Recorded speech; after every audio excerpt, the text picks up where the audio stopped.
Hey Jamie, it's been so much fun getting to know you last year and this year, having you in Everest and just seeing you in classes and even in J-term. I just want to say you have such an interesting and unique personality, and it's so fun to see the way that you're very comfortable just with being who you are and having your interests and being able to share those with others.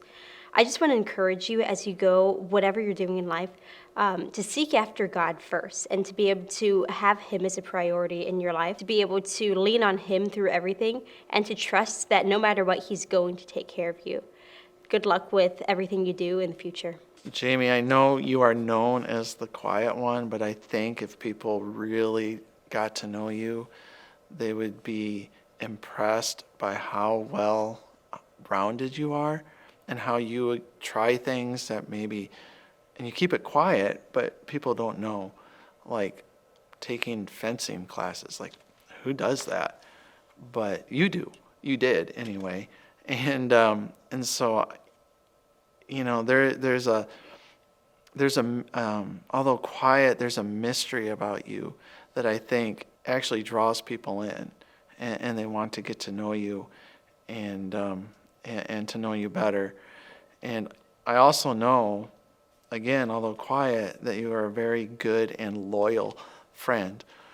And I think all of those things are going to serve you well as you move on from here. How you can sympathize with people and empathize with people, and stay loyal and work hard and use your God-given abilities in the best possible way, and not be driven necessarily by success as far as the world would describe success, but being driven by your wide range of interest, and allowing that to become who you are and become your identity, I think will go a long ways. So it's been, even though I've not had you in class, it's been good kind of watching you spend your high school years here and grow into a good friend to your classmates. And so I know, again, I look forward to seeing what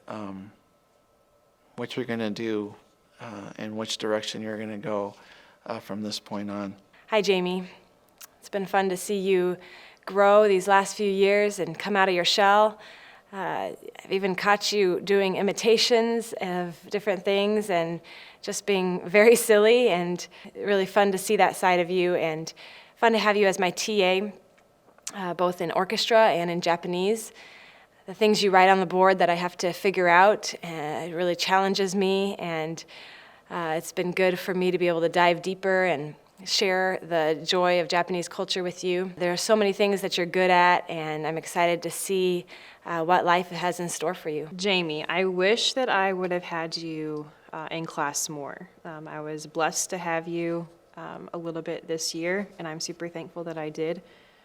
My challenge to you, since we haven't spent a heavy amount of time together, is your thoughts matter, and the way you view life matters. And I cannot stress enough, when you choose to speak up, you add so much value to the room, so much value to the conversation.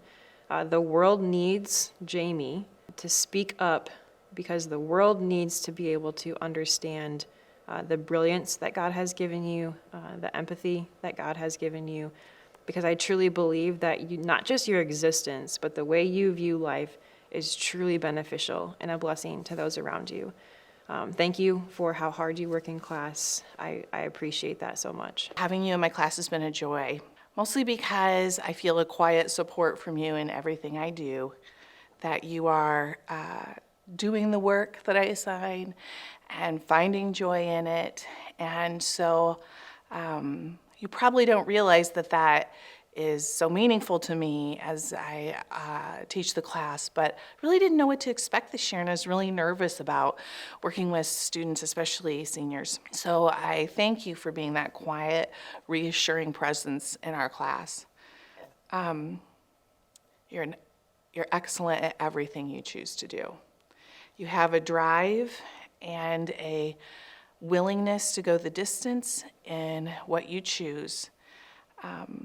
The advice I would have for you, or the challenge I have for you as you move forward into the adult world, there are a lot of stressors that you could obsess over in the adult world and in college because you are such a perfectionist about your work and your passion. And I want to challenge you to take a step aside before you start new things and set goals for yourself, and let one of the goals be to not be quite as hard on yourself and to try to enjoy what you're doing too. It's really easy to have a plan and a process and be so involved in it, it robs the joy out of it, especially if you're a high achiever and so gifted. So take time to enjoy it, and take time to listen to that inner voice, okay? And give faith a chance, okay? So we all have to make choices in our adult life, but faith is important. And so I want you to think about, I challenge you to give yourself a break, give yourself permission to enjoy what you're doing, and think about what centers you.